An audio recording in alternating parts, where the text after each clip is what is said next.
สวัสดีท่านผู้ชมที่เคารพสบายดีท่านผู้ชมต้อนรับท่านเข้าสู่ข่าวเช้าอรุณวันใหม่จากห้องข่าวโทรภาพแห่งชาติลาวข่าวเช้ามื้อนี้พบกับท่านผู้ชมขึ้น6ค่ำเดือน6ลาวพศ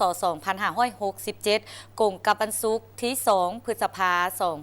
2025นำเสนอข่าวเช้ามื้อนี้กับพวกเขาทั้งสองเอกสันทิพจักรพร้อมด้วยข้าพเจ้าอนุมาลัทธิดาสบายดีเอกสันสบายดีหลังจากที่พักวันกรรมกรสากลเมื่อวานนี้1มื้อเต็มเมื่อวานนี้การเฉลิมฉลองครบรอบ139 ปีเมื่อนี้ก็ท้ายอาทิตย์เนาะวันศุกร์แล้วข่าวพวกเขานำเสนอยังน่าสนใจเหมือนเดิมเพราะแหละโดยเฉพาะเป็นผลสำเร็จ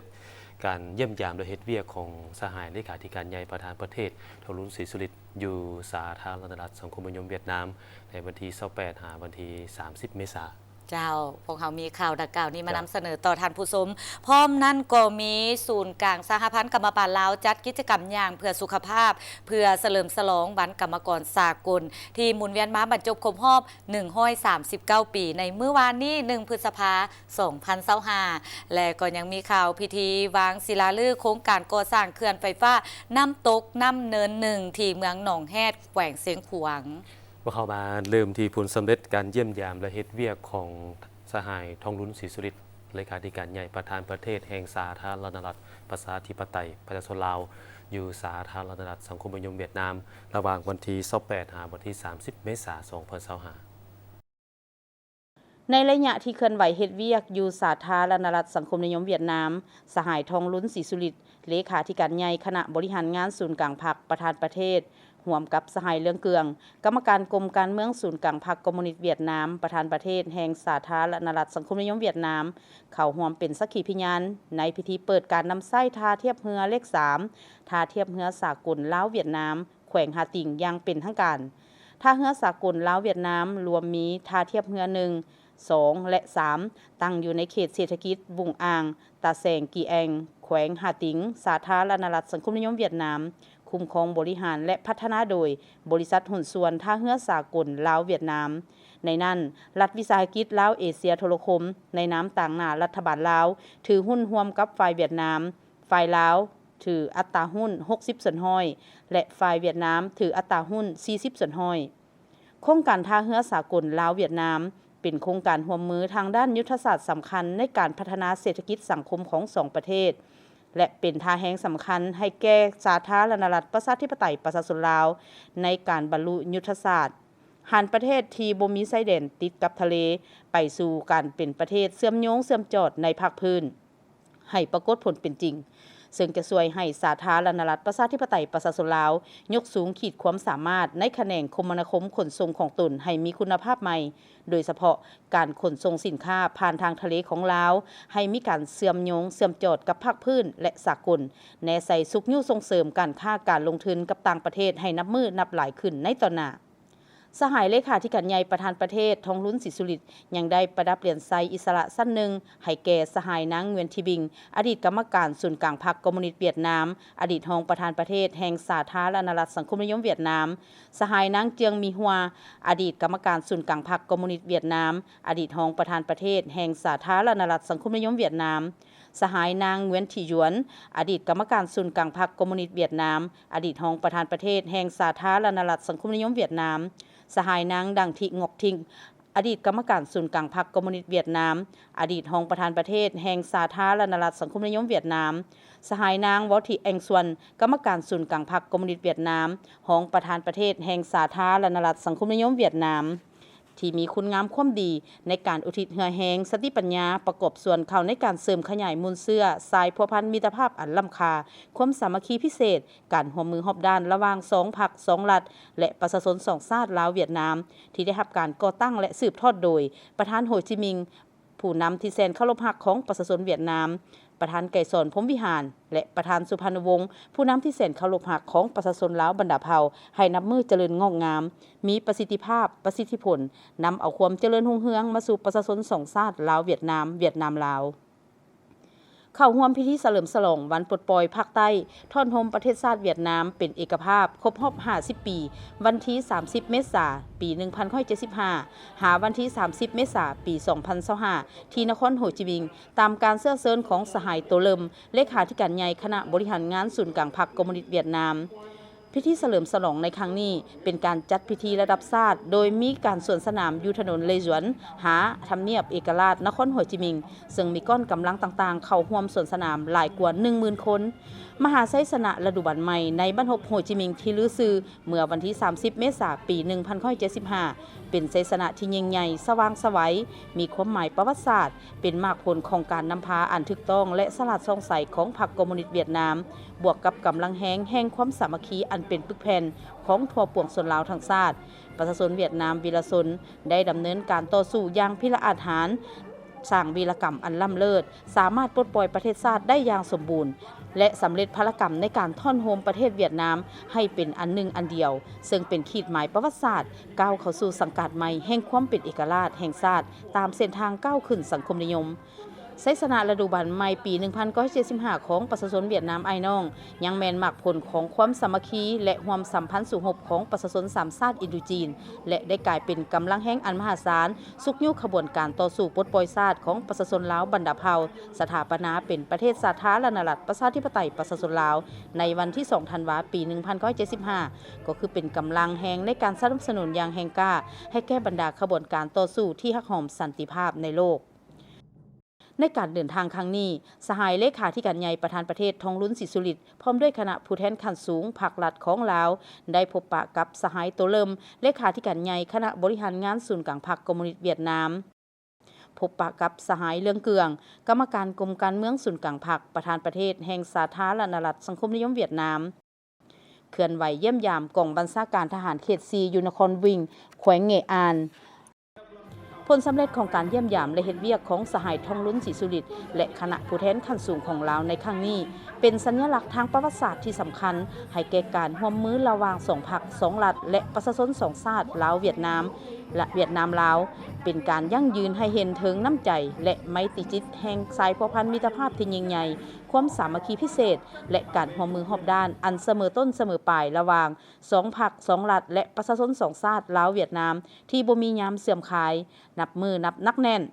เข้มแข็งและนำเอาผลประโยชน์โดยจริงมาสู่ประชาชน2ชาติลาวเวียดนามเวียดนามลาวท่านผู้ชมในตอนเช้าวันที่29 เมษายน 2025ได้มีพิธีวางศิลาฤกษ์โครงการก่อสร้างเขื่อนไฟฟ้าน้ำตกน้ำเนินหนึ่งที่เมืองหนองแฮดแขวงเสียงขวางโดยการเป็นเกียรติเข้าร่วมของท่านสอนไซศรีพันดรนายกรัฐมนตรีแห่งสาธารณรัฐประชาธิปไตยประชาชนลาวท่านโพไซไซญสอนรัฐมนตรีกระทรวงพลังงานและบ่อแฮพร้อมด้วยการนำแขวงเสียงขวางและแขวงหัวพันและคณะบริหารงานบริษัทไฟฟ้าน้ำตกน้ำเนินหนึ่งจำกัดผู้เดียว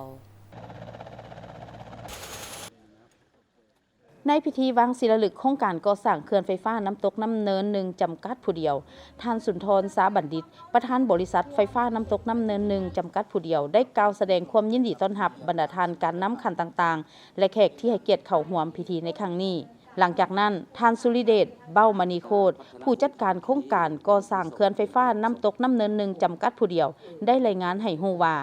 โครงการดังกล่าวตั้งอยู่บ้านเพียงหงเมืองหนองแฮดแขวงเสียงขวางโดยแมนบริษัทหุ้นส่วนก่อสร้าง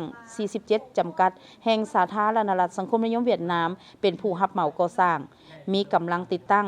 124เมกะวัตต์ระยะเวลาก่อสร้าง 4-5 ปีซึ่งตามแผนจะสำเร็จและเปิดนำใช้ในท้ายปี 2028มูลค่าโครงการประมาณ$360 ล้านเป็นเขื่อนหน้าคอนกรีตหินถมสันเขื่อนมีความยาว553เมตรตัวเขื่อนมีความสูง138เมตรในขณะเดียวกันท่านฝ่ามนาทองประธานสภาบริหารบริษัทหุ้นส่วนก่อสร้าง47จำกัดในนามผู้รับเหมาก่อสร้างโครงการก็ได้ขึ้นมีคำเห็นต่อพิธีโดยได้รายงานให้ทราบเกี่ยวกับประวัติการเคลื่อนไหวที่พ้นเด่นของบริษัทในระยะผ่านมาพร้อมทั้งให้คำมั่นสัญญาว่าจะเอาใจใส่การก่อสร้างโครงการเขื่อนไฟฟ้าน้ำตกน้ำเนินหนึ่งเป็นต้นจะจัดตั้งปฏิบัติตามการก่อสร้างโครงการตามเทคนิคต่างๆอย่างเข้มงวดเคลื่อนไหวเวียกงานสดคล้องกับกฎหมายและระเบียบการของสาธารณรัฐประชาธิปไตยประชาชนลาวดำเนินการก่อสร้างโครงการให้รับประกันทางด้านหน้าเวียกคุณภาพเทคนิคความสวยงามสิ่งแวดล้อมและความปลอดภัยทั้งสำเร็จและสามารถมอบรับโครงการตามกำหนดเวลาของสัญญาที่กำหนดไว้ ในโอกาสนี้ท่านโพไซไซยสอนรัฐมนตรีกระทรวงพลังงานและบ่อแห่ก็ได้ให้เกียรติมีคำเห็นต่อพิธีโดยได้ตีราคาว่าโครงการพัฒนาเขื่อนไฟฟ้าน้ำตกน้ำเนินหนึ่งแม่นโครงการพัฒนาอุตสาหกรรมพลังงานที่สำคัญโครงการหนึ่งซึ่งติดพันกับการผลิตเพื่อส่งออกโดยเฉพาะแม่นส่งให้สาธารณรัฐสังคมนิยมเวียดนาม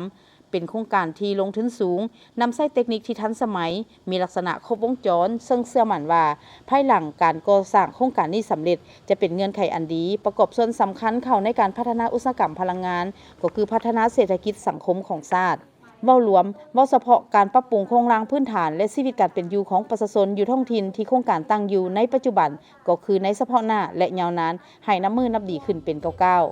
ในโอกาสนี้ท่านสอนไซศรีพันดรนายกรัฐมนตรีก็ได้ให้เกียรติกดปุ่มเปิดพิธีวางศิลาฤกษ์และลั่นคล้องเพื่อเป็นสิริมงคลให้แก่โครงการก่อสร้างเขื่อนไฟฟ้าน้ำตกน้ำเนินหนึ่งจำกัดผู้เดียวให้มีประสิทธิภาพประสิทธิผลและสำเร็จตามคาดหมาย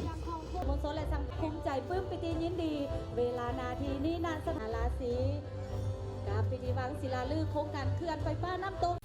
ในระหว่างวันที่28หาวันที่29เมษายน2025พลเอกจันทร์สมร จันยราชรองนายกรัฐมนตรีพร้อมด้วยคณะได้ลงเฮ็ดเวียกอยู่แขวงไซสมบูรณ์เพื่อเข้าร่วมกองประชุมตีราคาการพันขยายการจัดตั้งปฏิบัติดำรัส 414 ทับลบว่าด้วยการพัฒนาเขตเศรษฐกิจของแขวงไซสมบูรณ์ระยะ 5 ปี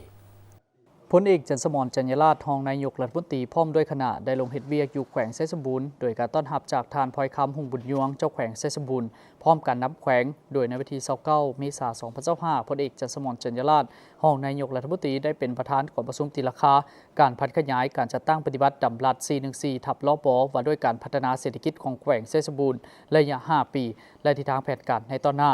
เข้าร่วมมิทานพลอยคำหุ่งบุญยวงเจ้าแขวงไซสมบูรณ์บรรดาทานห้องรัฐมนตรีกระทรวงที่เกี่ยวข้องผู้ต่างหน้าแขนงการจากศูนย์กลางบรรดาแผนกการและคณะรับผิดชอบเข้าร่วมโอกาสนี้ทานเจ้าแขวงไซสมบูรณ์ได้รายงานให้ทราบว่าคณะพักคณะนำของแขวงได้เอาใจใส่ในการจัดตั้งปฏิบัติโดยเริ่มจากการแต่งตั้งคณะรับผิดชอบขั้นแขวงเพื่อติดตามสุขยู่การจัดตั้งเผยแพร่เสื่อมซึมเนื้อในดำรัสฉบับดังกล่าวให้บรรดาสมาชิกพรรคพนักงานนักธุรกิจผู้ประกอบการบรรดาประชาชนบรรดาเผ่าอย่างทั่วถึงเคียงคู่กับการสนับสนุน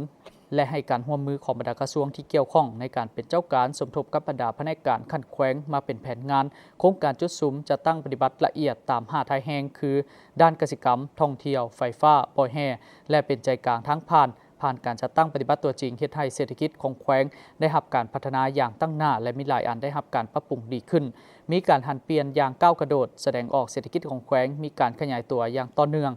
ในระดับ7ส่วนห้อยการจัดเก็บรายรับเข้างบประมาณนับแต่ปี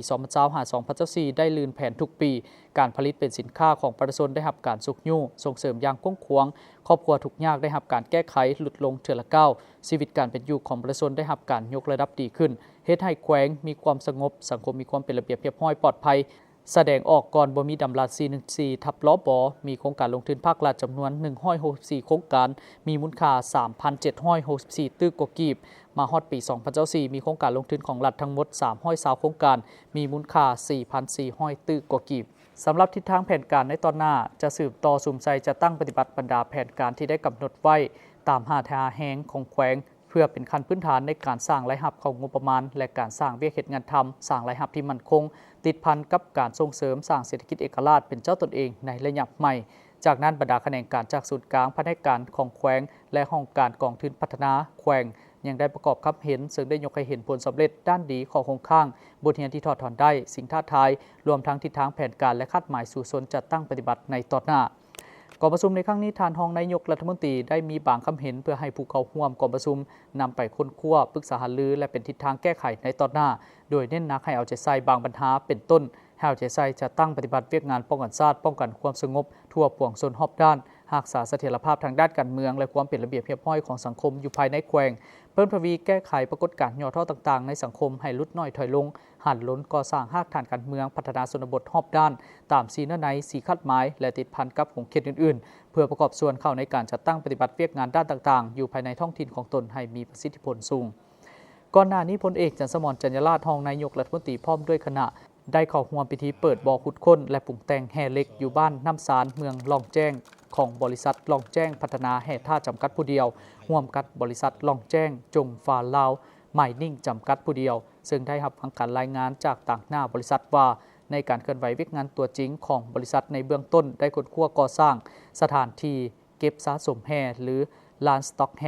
ห้องการบ่อนเฮ็ดเวียกอาคารหอพักสำหรับพนักงานกรรมกรอยู่บ้านหินขันมากเมืองวังเวียงแขวงเวียงจันทน์มีเนื้อที่3เฮกตาร์เฉพาะในเขตขุดค้นแม้นได้สร้างตั้งโรงงานสำหรับคบและปรุงแต่งแฮเล็กสำเร็จห้อยส่วนห้อยและสามารถดำเนินการผลิตปัจจุบันได้มีการประสานงานเป็นปกติกับบรรดาพนักงานองค์การปกครองทุกขั้นเขตบ้านที่เขตสัมปทานของบริษัทตั้งอยู่ด้วยการกำหนดขอบเขตพื้นที่การไกลเกลี่ยสดเซยแก้ไขผลกระทบด้านอื่นๆเห็นว่าบรรดาพนักงานที่เกี่ยวข้องได้ให้ความร่วมมือเป็นอย่างดีและสำเร็จผล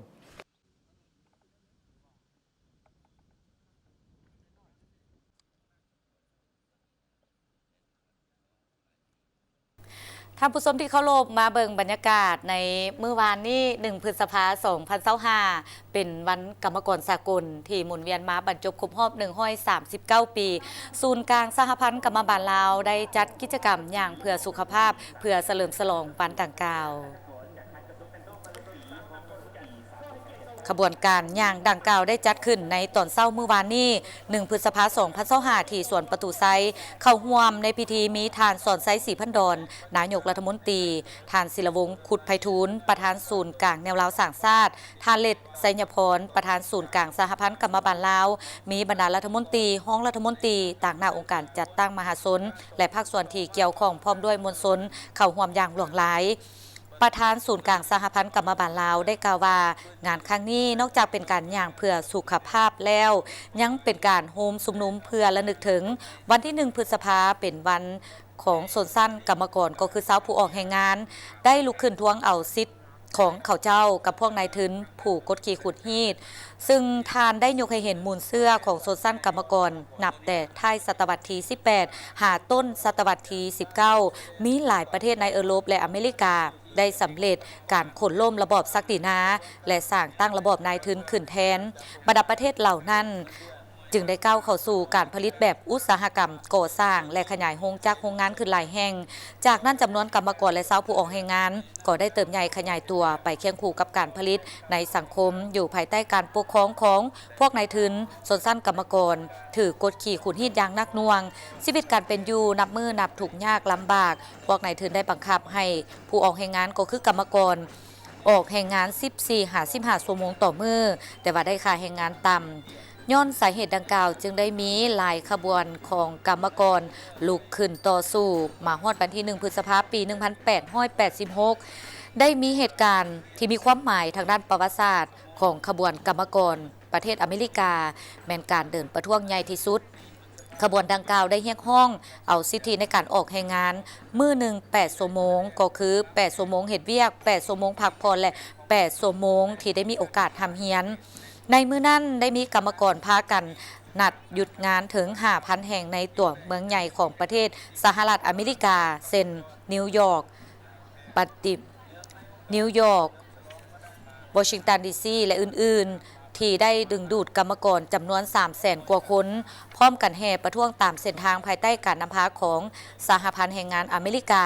ถึงว่าการประท้วงจะถูกปราบปรามกรรมกรถูกล่มตายถูกบาดเจ็บแต่สุดท้ายขบวนการดังกล่าวก็ได้รับชัยชนะอยู่บนว่าได้มีกรรมกรจำนวนเกือบ 200,000 คนได้เฮ็ดเวียกมื้อหนึ่ง8 ชั่วโมงหลายกว่าหมู่แม่นกรรมกรในแขนงก่อสร้างจากขบวนการต่อสู้ดังกล่าวในกองประชุมใหญ่พรรคคอมมิวนิสต์สากลครั้งที่2ที่จัดขึ้นอยู่นครหลวงปารีสประเทศฝรั่งในวันที่14 พฤษภาคม ปี 1889 จึงได้รับร้องเอาวันที่1 พฤษภาคม ปี 1886 เป็นวันกรรมกรสากลจนมาถึงปัจจุบันนี้สำหรับขบวนการย่างครั้งนี้แม้เริ่มจากสวนประตูไซไปตามถนนล้านสร้างก่อนเลี้ยวกลับอยู่ต่อหน้าสำนักงานประธานประเทศหอคำแล้วกลับสู่จุดเริ่มต้นกิจกรรมในครั้งนี้ได้รับความสนใจจากมวลชนอย่างหลวงหลายโดยมีผู้เข้าร่วมหลายกว่า 10,000 คนกับบสบในประเทศลาวทั่วโลกรวมกันเฉลิมฉลองวันกรรมกรสากลเจ้ากิจกรรมก็แตกต่างกันไปเนาะแต่ว่าบ้านเฮาเนี่ยส่วนหลายแล้วมันการย่างเพื่อสุขภาพเจ้าเอามาต่อที่รัฐมนตรีกระทรวงศึกษาธิการและกีฬาสาธารณรัฐประชาธิปไตยประชาชนลาวได้ต้อนรับการเยี่ยมพบปะของท่านรัฐมนตรีกระทรวงศึกษาธิการและกีฬากระทรวงศึกษาของประเทศฟิลิปปินส์ ประธานสภาองค์การรัฐมนตรีศึกษาอาซีตะวันออกเฉียงใต้ในโอกาสเยี่ยมยามโดยเฮ็ดเวียกอยู่ลาววันที่ 30 เมษายน 2025 ที่กระทรวงศึกษาธิการและกีฬารองศาสตราจารย์ปริญญาเอกพุทธสิมมาลาวงศ์รัฐมนตรีกระทรวงศึกษาธิการและกีฬาได้ต้อนรับการเข้าเยี่ยมพบปะของท่านฮวนเอสกาโดแองการารัฐมนตรีกระทรวงศึกษาประเทศฟิลิปปินส์ประธานสภาองค์การรัฐมนตรีศึกษาอาซีตะวันออกเฉียงใต้หรืออาเซียนพร้อมด้วยคณะการเยี่ยมพบปะครั้งนี้เต็มไปด้วยบรรยากาศไมตรีจิตมิตรภาพที่อบอุ่นทั้งสองฝ่ายได้แจ้งสภาพการเคลื่อนไหวเวียกงานให้กันทราบโดยเฉพาะแม้นการพัวพันหัวมือของสองฝ่ายตลอดระยะ2 ปีองค์การรัฐมนตรีศึกษาอาซีตะวันออกเฉียงใต้หรือองค์การซีแมลได้สุกยุส่งเสริมและสนับสนุนการพัฒนาทรัพยากรแก่สาธารณรัฐประชาธิปไตยประชาชนลาวในขอบซีแมลพร้อมนั้นได้แต่งตั้งพนักงานขั้นสูงที่มีความรู้ความสามารถและประสบการณ์ของประเทศลาวไปประกอบเป็นสมาชิกคณะบริหารงานของบรรดาศูนย์ในภาคพื้นอาซีตะวันออกเฉียงใต้เพื่อเฮ็ดเวียกร่วมกับผู้ต่างหน้าจากประเทศสมาชิกได้อย่างมีประสิทธิภาพและประสิทธิผลในขณะเดียวกันได้สนทนาถึงสภาพการร่วมมือด้านการศึกษาในขอบ2 ฝ่ายระหว่างลาวและฟิลิปปินส์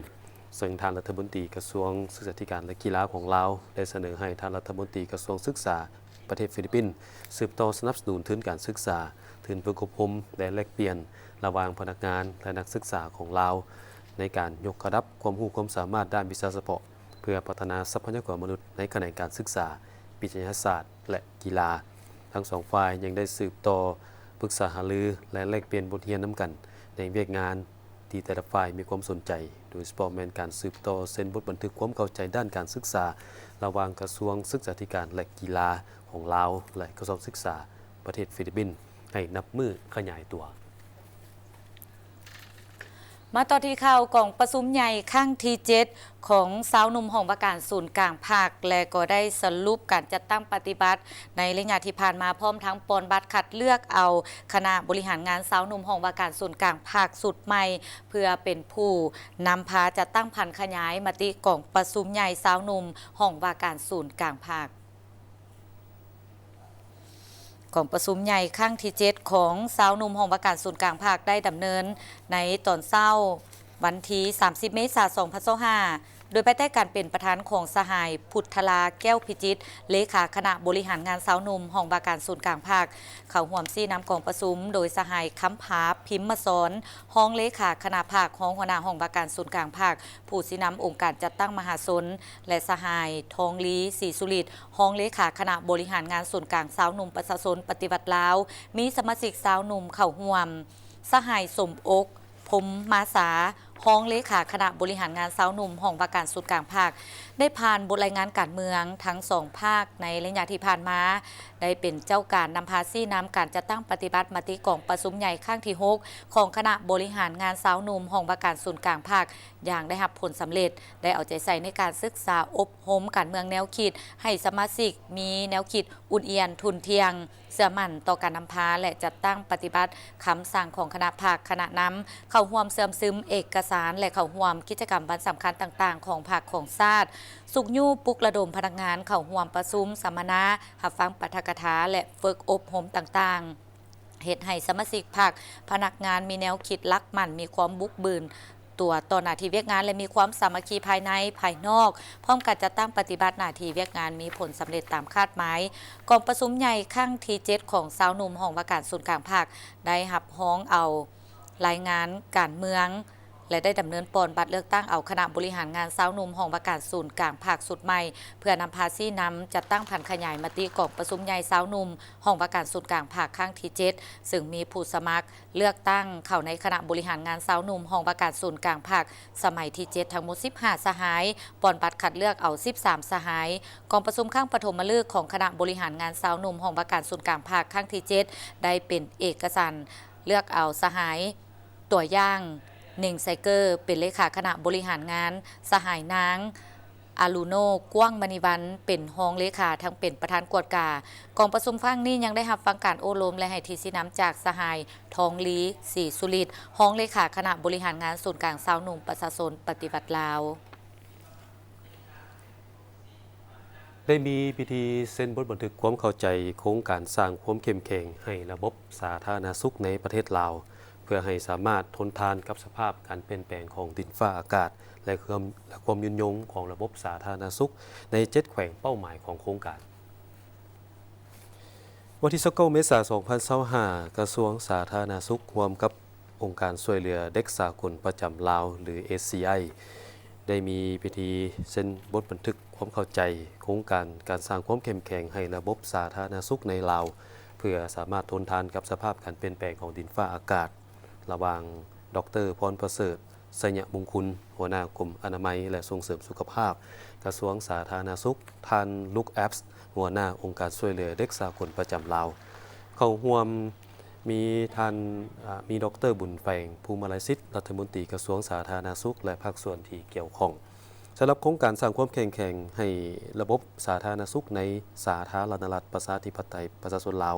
เพื่อสามารถทนทานกับการเปลี่ยนแปลงของสภาพดินฟ้าอากาศโดยได้รับทุนสนับสนุนหลักของทุนสีเขียวทางด้านการเปลี่ยนแปลงดินฟ้าอากาศผ่านองค์การช่วยเหลือเด็กออสเตรเลียโดยการประกอบทุนช่วยเหลือจากองค์การช่วยเหลือเด็กสหรัฐอเมริกาองค์การอนามัยโลกและรัฐบาลแห่งสาธารณรัฐประชาธิปไตยประชาชนลาว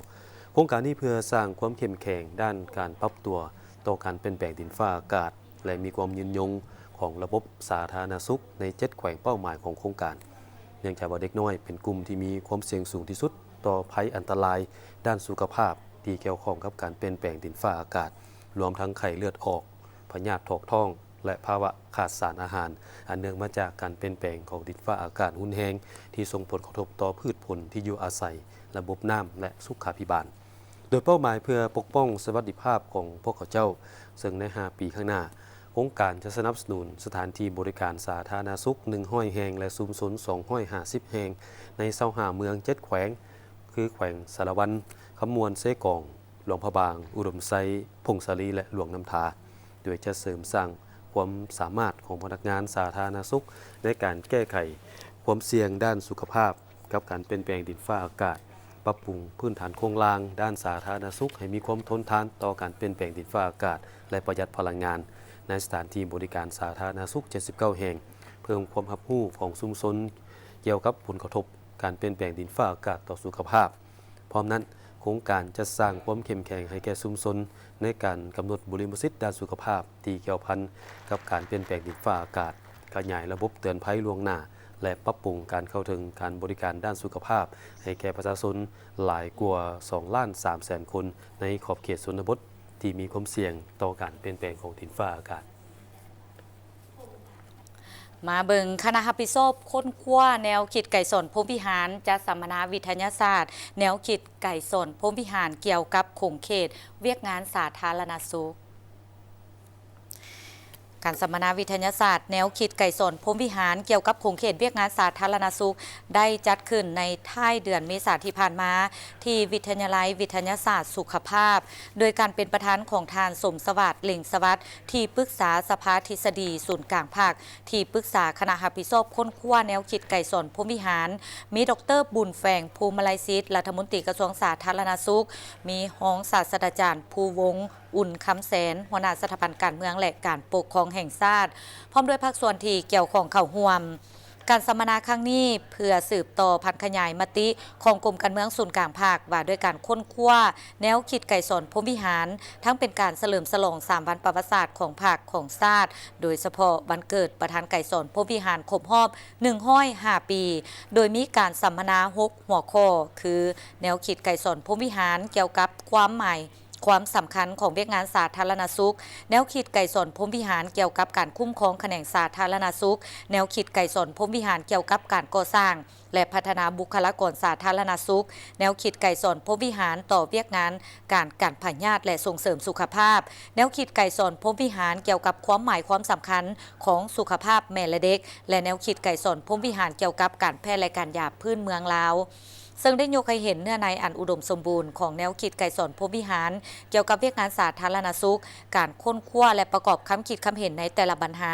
ได้อธิบายยืนยันให้เห็นถึงแนวคิดซี่น้ำของประธานไก่สอนพรหมวิหารที่สอดห้อยและซี่น้ำการเคลื่อนไหวตัวจริงพร้อมทั้งยกให้เห็นบทบาทความสำคัญของเวียกงานสาธารณสุขที่ได้ประกอบส่วนเข้าในโครงเขตเวียกงานและถูกโครงเขตเวียกงานจะประสบผลสำเร็จก็ล้วนแต่แม่นคนเป็นผู้สร้างในการออกแห่งผลิตทางด้านหัวคิดประดิษฐ์สร้างและด้านกำลังแรงงาน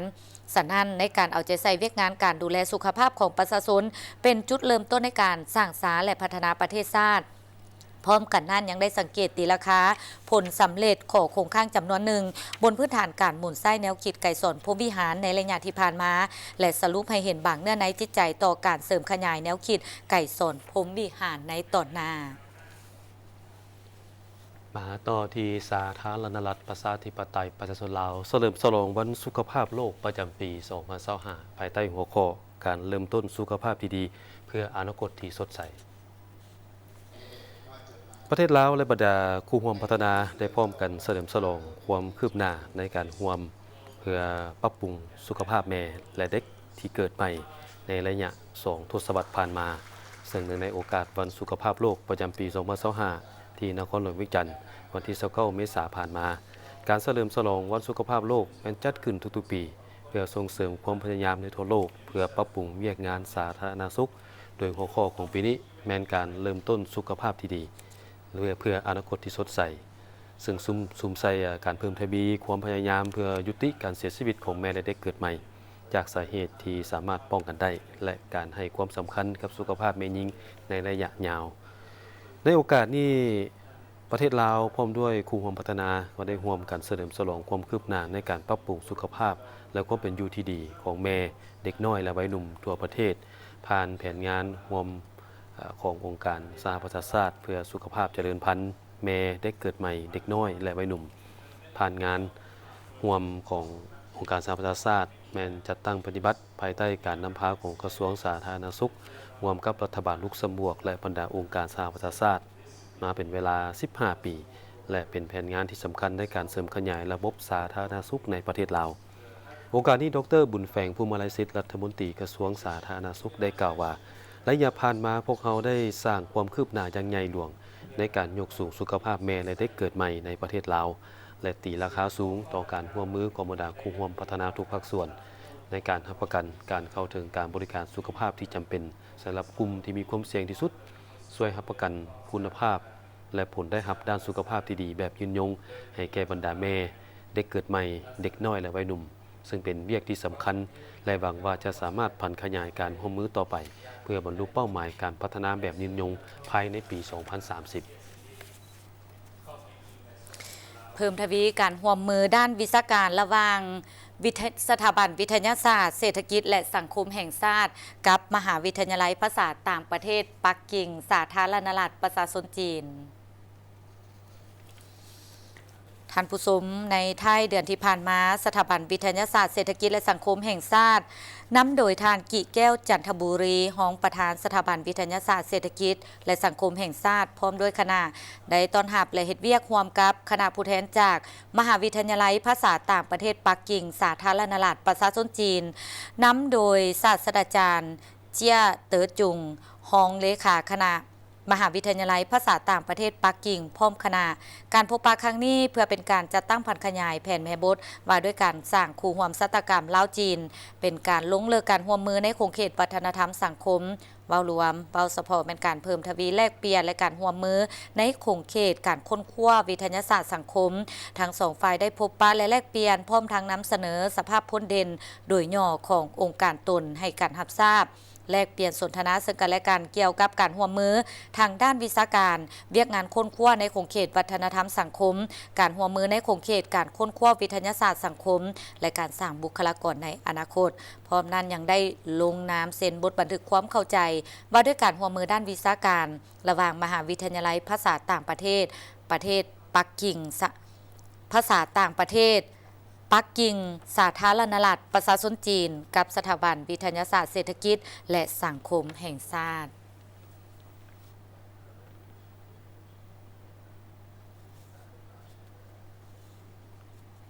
ไปต่อที่แขนงพลังงานและบอแฮได้จัดการเฉลิมฉลองวันกรรมกรสากลครบรอบ139 ปี 1 พฤษภาคม 2025 เพื่อเป็นการสร้างขบวนการคำนับพับต้นวันกรรมกรสากล1 พฤษภาท่านคำพูนสุขอรุณประธานคณะบริหารงานสหพันธ์กรรมบาลรัฐวิสาหกิจไฟฟ้าลาวหัวหน้าอนุกรรมการเนื้อในพิธีการขบวนการและย่องยอได้ฮู้ว่าการจัดงานแข่งขันในครั้งนี้เป็นเพื่อเป็นการสร้างขบวนการคำนับพับต้นวันกรรมกรสากล1 พฤษภาคม 2025 ครบรอบ139 ปี เพื่อเป็นการฮัดแน่นความสามัคคีทางภายในและภายนอกของแขนงการพลังงานและบอแฮงานแข่งขันสีมือแห่งงานนี้ทั้งเป็นเวทีในการแลกเปลี่ยนบทเรียนด้านเทคนิควิชาการและการค้นหาบุคลากรผู้ที่มีบทเรียนเพื่อเป็นการก่อสร้างสุขยู่ส่งเสริมเวียกดีคนเด่นของการจัดตั้งของพวกเราให้นับมือนับมีความเข้มแข็งขึ้นในโอกาสวันที่1 พฤษภาคม ปี2025ก็จะมาถึงนี้ข้าพเจ้าก็ขออวยพรใส่อันประเสริฐมันยังคณะพรรคคณะนำของกระทรวงก็คือของรัฐวิสาหกิจไฟฟ้าลาวและภายนอกพนักงานทั้งหมดที่เฮ็ดเวียกอยู่ในรัฐวิสาหกิจไฟฟ้าลาวจะเป็นอยู่ทั้งสำนักงานใหญ่หรือจะเป็นอยู่ทั้งสาขาแขวงทั่วประเทศก็คืออ้ายน้องพนักงานทั้งหมดอยู่ในทั่วประเทศนี่แหละเนาะที่เฮ็ดหน้าที่การเมืองหรือว่าหน้าที่วิชาเฉพาะอยู่ในแต่ละองค์กรนั้นจงมีสุขภาพแข็งแรงและอายุมั่นขวัญยืนให้สำเร็จหน้าที่การงานของทุกท่านที่ปรารถนาเนาะแล้วก็ขออวยพรใส่มายังทุกท่านจงมีสุขภาพแข็งแรงและอยู่มันควรยืนต่อไปเนาะเพื่อประกอบส่วนสร้างชาติพัฒนาประเทศชาติของเราให้เจริญก้าวหน้าไปเรื่อยๆเนาะขอบใจพร้อมนี้ผู้เข้าร่วมการแข่งขันด้านฝีมือแห่งงานยังได้ปฏิบัติเวียกงานวิชาเฉพาะแขนงการไฟฟ้ามี6หัวข้อคือการนำใช้บรรดานิติกรรมข้อกำหนดและระเบียบการต่างๆที่ติดพันกับระบบจำหน่ายไฟฟ้าการกวดกาหาข้อบกพร่องของการติดตั้งหม้อนับไฟการกวดกาป้อมหม้อแปลงจำหน่ายการเปลี่ยนถ่ายหน่วยป้องกันการสั่นสะเทือนของสายไฟฟ้าแรงสูงด้านนวัตกรรมหรือสิ่งประดิษฐ์ที่สร้างสำเร็จแล้วการนำเสนอแนวความคิดการปรับปรุงและแก้ไขปัญหาที่เกิดขึ้นในระบบไฟฟ้าเจ้าเนาะที่ว่าในนามข้าพเจ้าตั้งหน้านี้ที่ว่าวันกรรมกรนี่ก็ขอให้กรรมกรทุกภาคส่วนอยู่ประเทศลาวนี่จงมีสุขภาพเข้มแข็งแข็งแรงและประสบผลสำเร็จหน้าที่เวียกงานของทุกประการเนาะในวันกรรมกรในครั้งนี้เนาะก็ขออวยพรให้คณะกรรมกรให้น้องทุกคนจงมีสุขภาพแข็งแรงเข้มแข็งเนาะนำพาวิชาเฉพาะของตนเองให้ประสบผลสำเร็จต่อในหน้าที่เวียกงานของตนการแข่งขันแบนได้จัดขึ้นมีหลายหัวข้อโดยได้เน้นหนักในของเขตพลังงานเฉพาะในแขนงการคุ้มครองและบริการซ่อมแปลงพลังงานไฟฟ้าพิเศษยังมีหัวข้อส่งเสริมการค้นคิดทางด้านนวัตกรรมหรือสิ่งประดิษฐ์สร้างและการปรับปรุงแก้ไขปัญหาที่เกิดขึ้นเข้าในการบริหารจัดการของหน่วยงานและมีหัวข้อปิ่นอ้อมจำนวนหนึ่งภายในงานได้มีการเปิดให้มีงานวางแสดงผลงานผลิตภัณฑ์และสินค้าด้านธุรกิจพลังงานและกิจการที่เกี่ยวข้องของการจัดตั้งภายในตื่มอีกท่านผู้ชมที่เคารพเนื่องในวันกรรมกรสากลที่ได้หมุนเวียนมาบรรจบครบรอบ139 ปีคือในเมื่อวานนี้1 พฤษภาคม 2025ในมื้อนี้ทีมข่าวโทรภาพแห่งชาติลาวมีบทนำเสนอต่อบรรดาท่านได้ให้ฮู้ว่ากรรมกรหรือชาวผู้ออกแรงงานในทั่วประเทศมีบทบาทสำคัญหลายด้านในการขับเคลื่อนการพัฒนาประเทศชาติพัฒนาเศรษฐกิจสังคมของประเทศให้มีการขยายตัวอย่างต่อเนื่องติดตามได้จากรายงาน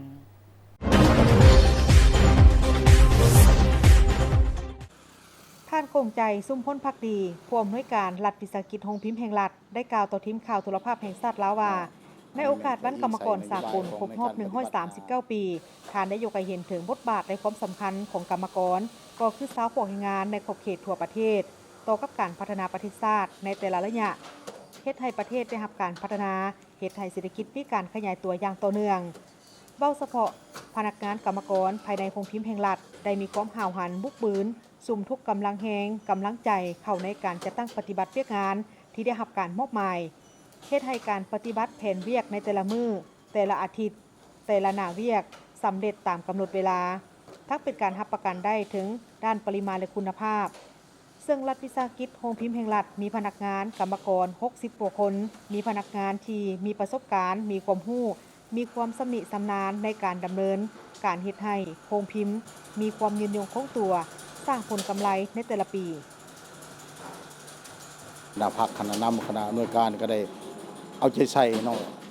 ในการเบิ่งแย่งชีวิตการไปอยู่ของพนักงานกรรมกรพวกเฮานี่พวกเฮาได้มีนโยบายหลายอันโดยเฉพาะก็เป็นนโยบายเกี่ยวกับประกันสังคมเนาะที่ว่าเป็นบนอิงเนาะอยู่ในการจัดตั้งปฏิบัตินโยบายต่างๆก็คือ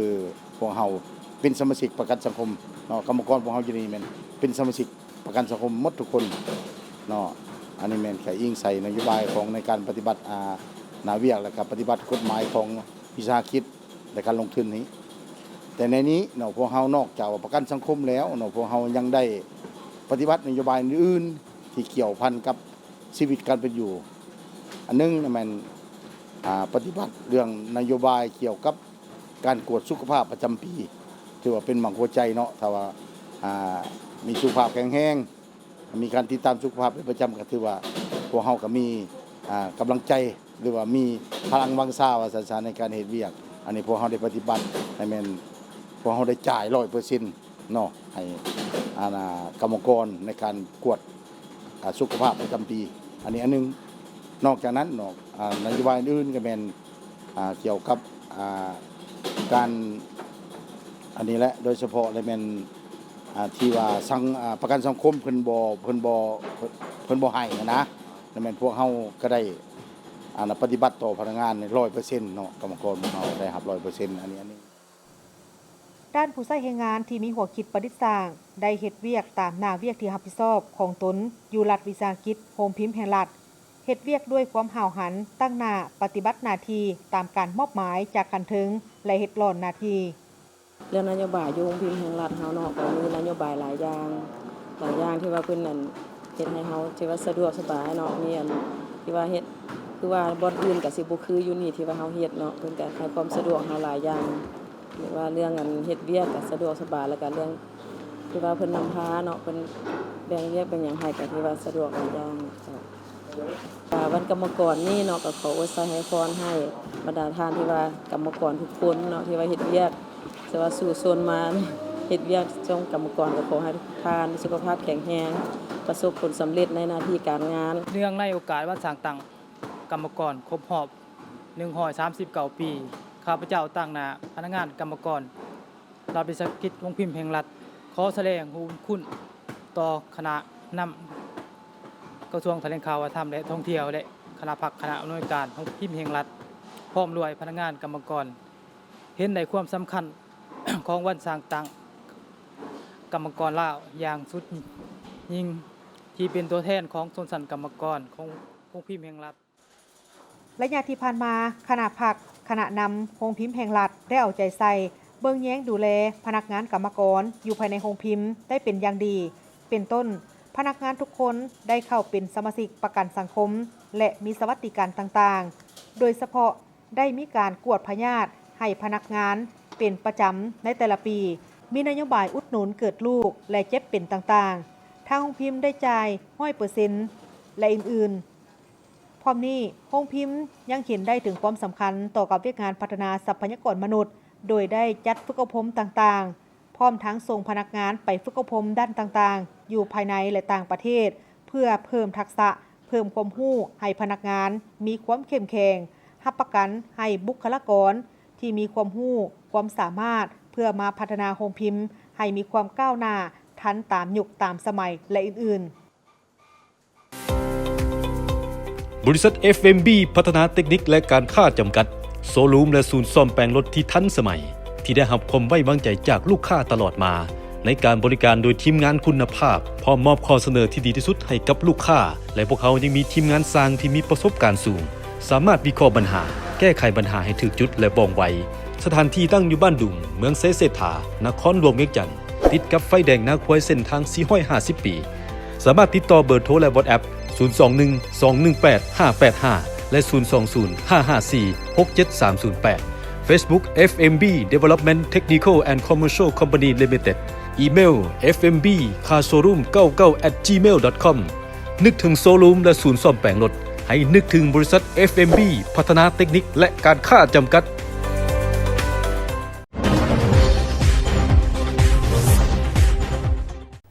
พวกเขาจะมีข่าวท้องถิ่นดีจำนวนหนึ่งที่น่าสนใจมานำเสนอไปแขวงเส้นควงได้สร้างขบวนการย่างเพื่อสุขภาพเพื่อเฉลิมฉลองวันกรรมกรสากลครบรอบ139 ปีเพื่อเป็นการโฆษณาศึกษาอบรมให้แก่สมาชิกกรรมบาลกรรมกรและผู้ออกแรงงานให้รับรู้เข้าใจเกี่ยวกับประวัติความเป็นมาและการเติบใหญ่ขยายตัวของขบวนกรรมกรสากลติดพันกับการเติบใหญ่ขยายตัวของขบวนกรรมกรลาวทั้งเป็นการจัดตั้งปฏิบัติตามแจ้งการของศูนย์กลางสหพันธ์กรรมบาลลาวฉบับเลขที่639ลงวันที่10 เมษายน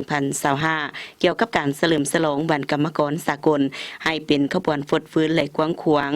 วันที่29 เมษายน 2025นี้สหพันธ์กรรมบาลแขวงเสียงขวางได้จัดพิธีเฉลิมฉลองวันกรรมกรสากลครบรอบ139 ปีวันที่1 พฤษภาคม ปี 1886 หาวันที่1 พฤษภาคม 2025อยู่ที่สนามกีฬาไสสนะบ้านพลมีไสเมืองแปกแขวงเสียงขวางเข้าร่วมพิธีในครั้งนี้มีบรรดาการนำของแขวงคณะบริหารงานสหพันธ์กรรมบาลแขวงมีสมาชิกกรรมบาลพนักงานจากกำลังป้องกันชาติป้องกันความสงบแผนกการกรมกองอ้อมข้างแขวงและเมืองแปกเข้าร่วมในพิธีท่านสุนทรพันธ์มีใสคณะประจำภาคแขวงหัวหน้าคณะจัดตั้งแขวงเสียงขวางได้ให้เกียรติขึ้นเล่าคืนมูลเสื้อการต่อสู้ของชนชั้นกรรมกรในอดีตจนถึงปัจจุบันทั้งสากลและอยู่ในสาธารณรัฐประชาธิปไตยประชาชนลาวโดยเฉพาะแม่นผลงานอันยิ่งใหญ่ของชนชั้นกรรมกรและสาวพวกแรงงานแม้นได้มีการต่อสู้เรียกร้องให้พวกนายทุนต้องปฏิบัติตามคำเสนอของกรรมกรว่าแต่นี้ต่อไปบ่ให้ผู้ใดเฮ็ดเวียกเกิน8 ชั่วโมงต่อมือเส้น8 ชั่วโมงเฮ็ดเวียก8 ชั่วโมงต้องพักผ่อนและ8 ชั่วโมงต้องได้ห้ำเฮียนและได้กำหนดเอาวันที่1 พฤษภาคม ปี 1886 เป็นวันกรรมกรสากลนับตั้งแต่นั้นมาวันที่1 พฤษภาคมของทุกๆปีจึงได้กลายเป็นวันบุญใหญ่ของชนชั้นกรรมกรในทั่วโลกจากนั้นผู้ที่เข้าร่วมก็ได้ย่างเพื่อสุขภาพอ้อมสนามกีฬาไสสนะและเยี่ยมชมบุตรหวังแสดงสินค้าจากสาวกสิกรที่ได้รับทุนช่วยเหลือจากโครงการส่งเสริมการปกป้องทั้งสังคมและสิทธิแรงงานในแขนงกสิกรรมอาหารของสาธารณรัฐประชาธิปไตยประชาชนลาวซึ่งประกอบมีกลุ่มปลูกผักอินทรีย์กลุ่มปลูกสาและบุตรโฆษณาประกันสังคมภาคสมัครใจเพื่อให้แรงงานนอกระบบได้รับรู้เข้าใจและเข้าถึงประกันสังคมในพิธีดังกล่าวนี้ยังได้มีการบริจาคเลือดเพื่อช่วยเหลือสังคมซึ่งได้รับการบริจาคเลือดทั้งหมด11 ถุงส่วนแขวงขมวนก็ได้จัดกิจกรรมย่างเพื่อสุขภาพเช่นเดียวกันเพื่อเฉลิมฉลองวันกรรมกรสากลครบรอบ139 ปีในวันที่30 เมษายน 2025ที่สำนักงานปกครองเมืองท่าแขกสหพันธ์กรรมบาลแขวงขมวนได้จัดพิธีเฉลิมฉลองวันกรรมกรสากล1 พฤษภาคม 1886 หา 1 พฤษภาคม 2025ครบรอบ139 ปีขึ้นโดยการเป็นเกียรติเข้าร่วมของท่านบุญมีพิมพ์สอนรองเลขาพรรคแขวงประธานสภาประชาชนแขวงขมวนมีบรรดาการนำของแขวงคณะประธานกรรมบาลแขวงฮักฐานกรรมบาลและสมาชิกกรรมบาลพรรคส่วนต่างๆเข้าร่วมท่านนางอาลีบัวจุ๋มประธานสหพันธ์กรรมบาลแขวงขมวนได้กล่าวว่าการจัดกิจกรรมในครั้งนี้เพื่อระลึกถึงประวัติแห่งการกำเนิดเติบใหญ่ของวันกรรมกรสากลครบรอบ139 ปีซึ่งเป็นวันที่มีความหมายความสำคัญอย่างยิ่งสำหรับชนชั้นกรรมกรและชาวผู้ออกแรงงานในทั่วโลกเป็นวันที่ชนชั้นกรรมกรได้เต้าโหมความสามัคคีกันลุกฮือขึ้นต่อสู้ต้านการกดขี่ขูดรีดเพื่อทวงเอาสิทธิพื้นฐานและผลประโยชน์อันชอบธรรมของตนจากพวกนายทุนซึ่งกระบวนการต่อสู้ของกรรมกรเกิดขึ้นครั้งทำอิฐอยู่ประเทศอังกฤษในปี 1764 เป็นประเทศที่ขยายตัวทางด้านอุตสาหกรรมไวกว่าหมู่เพื่อปกป้องสิทธิผลประโยชน์อันชอบธรรมและนำพากรรมกรต่อสู้ต้านพวกนายทุนชนชั้นกรรมกรในประเทศอังกฤษจึงได้จัดตั้งองค์การกรรมบาลเป็นตัวแทนของตนขึ้น จากนั้นขบวนการต่อสู้ของชนชั้นกรรมกรสาวผู้ออกแรงงานนับมือนับเติบใหญ่ขยายตัวอย่างบ่หยุดยัง้งกิจกรรมในครั้งนี้จัดขึ้นเพื่อสร้างความเข้าใจและระลึกถึงมูลเสือวันดังกล่าวจากนั้นบรรดาทานที่เข้าร่วมก็ได้พร้อมกันอย่างเพื่อสุขภาพโดยได้เริ่มต้นอย่างออกจากห้องว่าการเมืองท่าแขกเลี้ยวขวาไปหาสี่แยกไฟแดงท่าด่านย่างสื่อฮอดไฟแดงท่าแขกใหม่แล้วเลี้ยวขวาย่างสื่อฮอดไฟแดงศึกษาแขวงเลี้ยวขวากับห้องว่าการเมืองท่าแขกเป็นอันจบกิจกรรมจากแขวงเส้นขวงแขวงขมวนไปแขวงเส้นกองเนาะเพิ่นก็ได้มีการจัดปาฐกถาวันกรรมกรสากลครบรอบ139 ปีอยู่เมืองท่าแตง โดยเป็นประธานของฐานนางแก้วอุดรดวงมณีวงศ์รองเลขาพรรคเมืองท่าแตงมีฐานสิงห์ดำคิวละวงศ์ประธานสหพันธ์กรรมบาลเมืองบรรดาคณะประจำพรรคเมืองหัวหน้าห้องของการคณะบริหารงานสหพันธ์กรรมบาลพร้อมสมาชิกกรรมบาลและพนักงานราชการในทั่วเมืองเขาห่วงทานสิงห์ดำคิวละวงศ์ได้ยกให้เห็นประวัติความเป็นมาของวันกรรมกรสากลและขบวนวิวัฒน์แห่งการเติบใหญ่ขยายตัวของชนชั้นชาวผู้ออกแรงงานตลอดระยะ39 ปีผ่านมาซึ่งได้ผ่านกระบวนการต่อสู้อันละเอียดละเอียวในแต่ละระยะเพื่อทวงเอาสิทธิผลประโยชน์ของตนเองในสภาพการหุกหานและการปกครองของจักรพรรดิต่างดาวในเมื่อก่อนซึ่งมีการกดขี่ขู่ทีบชีวิตการเป็นอยู่ของกรรมกรบ่ได้รับการดูแลเบิ่งแยงที่เหมาะสมภายใต้การชี้นำพาของพรรคคอมมิวนิสต์อินโดจีนก็คือพรรคประชาชนปฏิวัติลาวระยะต่อมาได้เฮ็ดให้กระบวนการต่อสู้ของกรรมกรและชาวผู้ออกแรงงานนับมือนับเติบใหญ่เข้มแข็งพร้อมทั้งประกอบส่วนอย่างแข็งแรงเขาในการปฏิบัติภารกิจปกปักรักษาและสร้างสาพัฒนาประเทศชาติและเสริมขยายมูลเสืออันดีงามของชนชั้นกรรมกรติดพันกับมูลเสือกรรมกรสากลให้สอดคล้องกับสภาพความเป็นจริงอยู่ประเทศลาวเฮาการปะทะกถาในครั้งนี้เพื่อให้พนักงานสมาชิกกรรมบาลในทั่วเมืองท่าแตงกำไดประวัติและมูลเสือของการต่อสู้ของชนชั้นกรรมกรลาวในสมัยก่อนได้สืบต่อโฆษณาค้นขวายเต่าโฮมกรรมกรชาวผู้ออกแรงงานลาวให้มีความตื่นตัวปฏิวัติมีน้ำใจรักษาทัศนะชนชั้นกรรมกรเป็นตัวแทนให้แก่การปกป้องสิทธิผลประโยชน์อันชอบธรรมให้กรรมกรและชาวผู้ออกแรงงานเป็นเจ้าการในการต่อสู้กู้ชาติปกปักรักษาและพัฒนาประเทศชาติตามเส้นทางก้าวขึ้นสู่สังคมนิยมนอกจากปาฐกถาแล้วก็ยังได้รับฟังคำโอลมจากประธานกองประชุมเพื่อเป็นเข็มสีทิศเยืองทางในต่อหน้าแน่ใส่ให้เวียกงานกรรมบาลอยู่ภายในเมืองท่าแตงได้มีบทบาทขยายตัวยิ่งขึ้นมาฮอดตอนนี้ใกล้จะหมดเวลาลงแล้วสำหรับข่าวเช้าอรุณวันใหม่ขอบใจทุกท่านที่ให้เกียรติติดตามรับชมพวกเขาทั้งสองพร้อมด้วยทีมข่าวโทรภาพแห่งชาติลาวขอลาท่านผู้ชมไปด้วยเวลาเพียงเท่านี้สบายดี